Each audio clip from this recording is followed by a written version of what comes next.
सभी विद्यार्थियों को नमस्कार। हमारे अपने YouTube चैनल में आपका हार्दिक स्वागत है। आज हम 2 प्रश्न करने वाले हैं। हमारा आज का पहला प्रश्न है, आदिकाल की प्रमुख प्रवृत्तियों का विवेचन कीजिए। इसके उत्तर में हमें थोड़ा सा आदिकाल के बारे में लिखना है। फिर आदिकाल के समय में कौन कौन सी रचनाएँ हुई, कौन कौन से साहित्य लिखे गए, इन सब के बारे में लिखना है। आइए देखते हैं हम इसका उत्तर किस प्रकार लिखेंगे। आदिकाल का समय 1050 ईस्वी से 1375 ईस्वी तक माना जाता है। आचार्य हजार प्रसाद द्विवेदी ने आदिकाल से नामकरण किया। आचार्य रामचंद्र शुक्ल ने वीरगाथा काल नाम दिया। इस काल में अधिकतर रासो ग्रंथ लिखे गए, जैसे विजयपाल रासो, हमीर रासो, खुमान रासो, विशलदेव रासो, पृथ्वीराज रासो, परमार रासो आदि। विद्यापति ने कीर्ति पताका और पदावली की रचना इसी काल में की। सिद्ध साहित्य, जैन साहित्य, लोक साहित्य भी इस काल अवधि में प्रचुर मात्रा में लिखे गए। आदिकाल की रचनाओं के आधार पर इस युग के साहित्य में निम्नलिखित प्रवृत्तियां दिखाई पड़ती है। हम इनकी प्रवृत्तियां लिखेंगे। 5-6 लाइन में भूमिका लिखने के बाद हम आदिकाल की प्रवृत्तियां लिखेंगे। हमें कम से कम 5-6 प्रवृत्तियां तो लिखनी है। मैं थोड़ी ज़्यादा ही प्रवृत्तियाँ लिखवाती हूँ, क्योंकि आप एग्ज़ाम में 1-2 भूल भी जाते हैं, तो कम से कम आप 5-6 प्रवृत्तियाँ लिख सको। आदिकाल की पहली प्रवृत्ति है वीर एवं श्रृंगार रस की प्रधानता। आदिकाल के रचनाकारों में वीर एवं श्रृंगार रस का समन्वय दिखाई पड़ता है। पृथ्वीराज रासों में ऐसी अनेक मर्मस्पर्शी स्थल है जहाँ वीर रस का पूर्ण परिपाक हुआ। युद्ध, शौर्य प्रदर्शन और सुंदर राजकुमारियों से विवाह करने के निमित्त लड़े जाते थे। अतः श्रृंगार रस के भावपूर्ण वर्णनों का समावेश भी इन काव्य ग्रंथों में हो गया है। दूसरी विशेषता है आश्रयदाताओं की प्रशंसा। रासो ग्रंथों के रचयिता चारण कहे जाते थे और अपने आश्रयदाता राजाओं की प्रशंसा में काव्य रचना करना अपना परम कर्तव्य मानते थे। अपने चरित्र नायक की प्रशंसा एवं प्रतिपक्षी राजा की हीनता का वर्णन अतिशक्ति में करना इन चारणों की प्रमुख विशेषता थी। ये चारण कवि अपने राजाओं के साथ रहते थे, इसलिए उनकी बढ़ा चढ़ाकर हमेशा प्रशंसा करते थे। तीसरी विशेषता है युद्ध वर्णन में सजीवता। रासो ग्रंथों में किए गए युद्ध वर्णन सजीव प्रतीत होते हैं। इन काव्य ग्रंथों में जहाँ जहाँ युद्ध वर्णन के प्रसंग हैं, वहाँ वहाँ ऐसा प्रतीत होता है जैसे कवि युद्ध का आंखों देखा हाल सुना रहा है। चारण कवियों ने युद्ध के दृश्यों को अपनी आंखों से देखा था, अतः इन युद्ध वर्णनों में जो कुछ भी कहा गया है वह उनकी अपनी वास्तविक अनुभूति है। चारण कवि युद्ध के मैदान में खुद मौजूद रहते थे, इसलिए उन्होंने युद्ध के मैदान की स्थितियाँ, हथियारों और घटनाओं का बारीकी से वर्णन किया है, जिससे यह काव्य बिल्कुल सजीव प्रतीत होता है। चौथी विशेषता है प्रामाणिकता में संदेह। आदिकाल के अधिकांश रासो कवियों की प्रामाणिकता संदिग्ध है। पृथ्वीराज रासो, जो इस काल की प्रमुख रचना बताई गई है, वो भी अप्रामाणिक है। आचार्य शुक्ल के अनुसार इसके अतिरिक्त और कुछ कहने की जगह नहीं कि ये पूरा ग्रंथ वास्तव में जाली है। इस प्रकार खुमान रासो और परमार रासो की प्रामाणिकता भी संदिग्ध है। पांचवी विशेषता है कल्पना की प्रचुरता। चारण कवियों की रचनाएं तथ्यपरक न होकर कल्पना प्रधान है। अपने आश्रयदाता की वीरता का काल्पनिक वर्णन करने से इन्होंने अतिशयोक्ति का सहारा लिया है। छठी विशेषता है ऐतिहासिकता का अभाव। रासो साहित्य के चरित्र नायक ऐतिहासिक व्यक्ति है, किंतु इन काव्य ग्रंथों में ऐतिहासिक की रक्षा नहीं की गई है। वस्तुतः इन ग्रंथों में तथ्य कम है, कल्पना अधिक है, परिमाणतः अनेक ऐतिहासिक भ्रांतियाँ उत्पन्न होती है। सातवीं विशेषता है छंदों की विविधता। रासो ग्रंथों में छंदों की विविधता परिलक्षित होती है। पृथ्वीराज रासो में अनेक छंदों का प्रयोग हुआ है, यथा दोहा, गाथा, पदरी, तोमर, टोटक, रोला, उल्लाला, साटक, कुंडलिया आदि।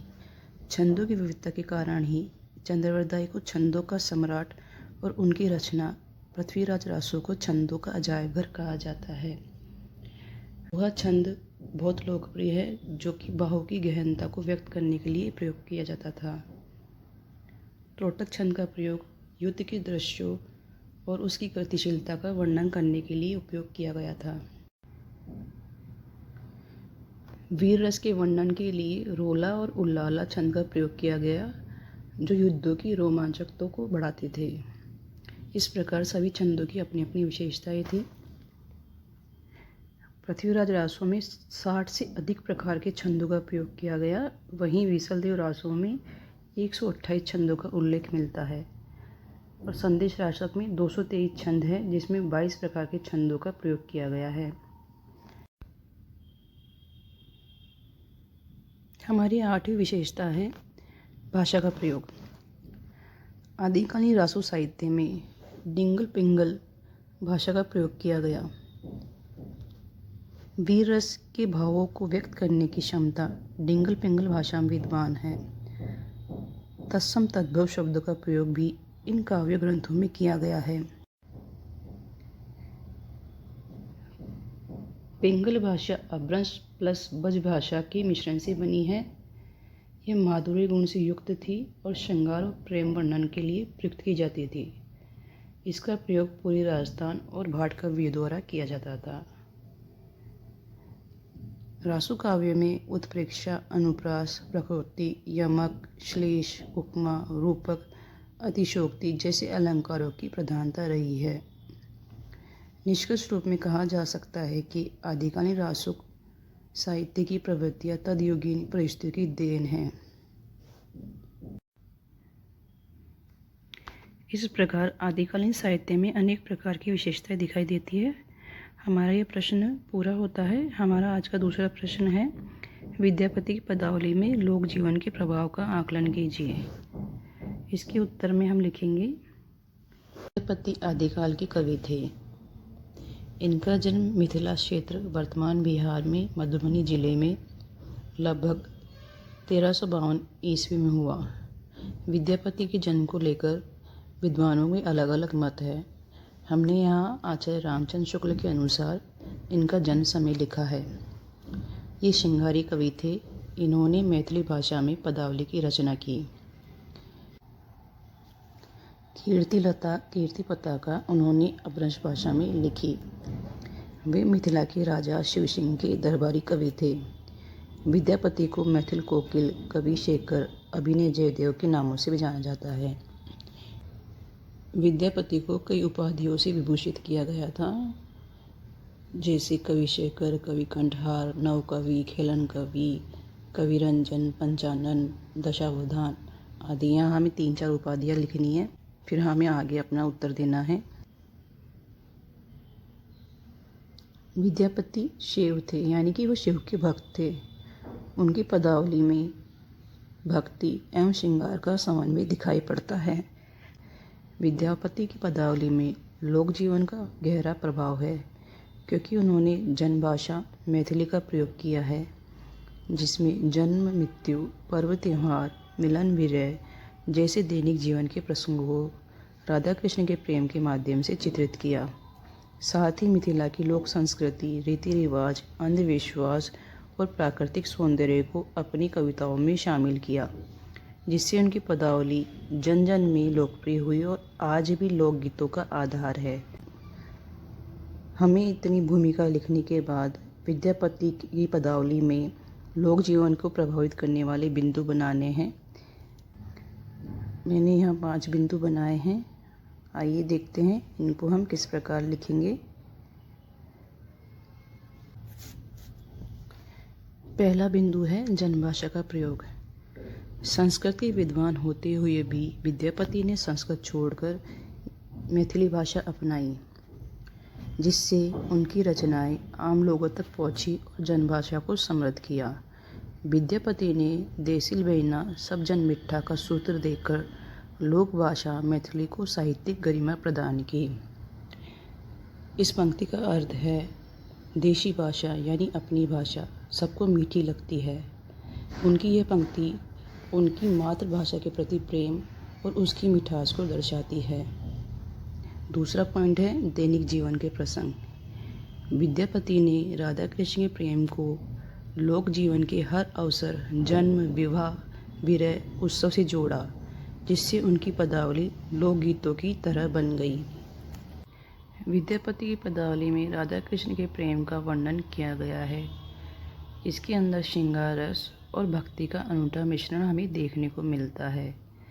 विद्यापति ने राधा के अलौकिक सौंदर्य, प्रेम, विरह और कृष्ण लीलाओं के साथ बहुत ही सूक्ष्म विश्लेषण किया है। तीसरा पॉइंट है मिथिला की संस्कृति और प्रकृति। मिथिलांचल की भूमि, रीति रिवाज, लोक कथाएँ और प्राकृतिक सौंदर्य, नदियाँ, पेड़ पौधे, झरने, तालाब, बगीचा, पहाड़, पर्वत उनके पदों में जीवंत रूप से दिखते हैं, जो मिथिला चित्रकला से प्रभावित है। चौथा पॉइंट है अंधविश्वास और सामाजिक चित्रण।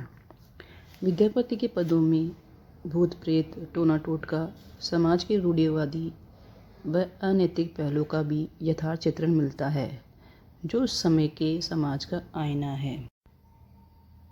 विद्यापति की पदावली में भूत प्रेत, टोना टोटका, नज़र लगने जैसे अंधविश्वासों का उल्लेख मिलता है।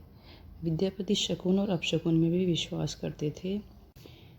ये मिथिला क्षेत्र के रहने वाले थे, इसलिए इनके यहाँ तांत्रिक परंपराओं का गहरा प्रभाव था, जो विद्यापति के लोक रूढ़ियों के रूप में हमें दिखाई देता है। सामाजिक चित्रण में इन्होंने नारी की स्थिति का वर्णन किया है।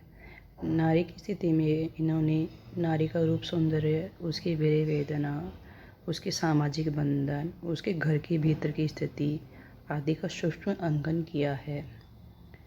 इनके पदों में ग्रामीण जीवन, उसकी वेशभूषा, आभूषण, खान पान आदि का चित्रण हमें दिखाई देता है।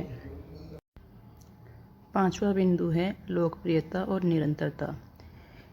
इन्हीं लोक तत्वों के कारण विद्यापति की पदावली सदियों से बिहार, बंगाल, असम और नेपाल में लोक कंठ में बसी हुई है और लोक कलाओं जैसे विद्यापत नाच का आधार बनी हुई है। विद्यापत नाच वहाँ की एक लोक कला है।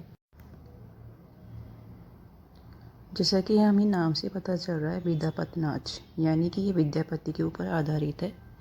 विद्यापत नाच बिहार के पूर्णिया जिले में प्रचलित था। इसके अंदर विद्यापति के गीतों का सामूहिक गायन और नृत्य किया जाता था। ये कीर्तनीय शैली में थी, जहाँ मिथिला की संस्कृति और विद्यापति के भजनों का मंचन होता था। ये एक आंचलिक नाट्य विधा थी। फणीश्वर नाथ रेणु के अनुसार ये लोक कला का एक प्रकार था, जो गांव में मनोरंजन का एक प्रमुख साधन हुआ करता था। संक्षेप में हम लिखेंगे कि विद्यापति ने लोक जीवन के हर रंग को अपनी पदावली में समेटा, जिससे उनकी रचनाएं केवल भक्ति या श्रृंगार तक सीमित न रहकर मिथिला की संपूर्ण संस्कृति और जनमानस का प्रतिनिधित्व करती है। हमारा यह प्रश्न पूरा होता है। कल मिलेंगे अन्य महत्वपूर्ण प्रश्नों के साथ। आप सबका धन्यवाद।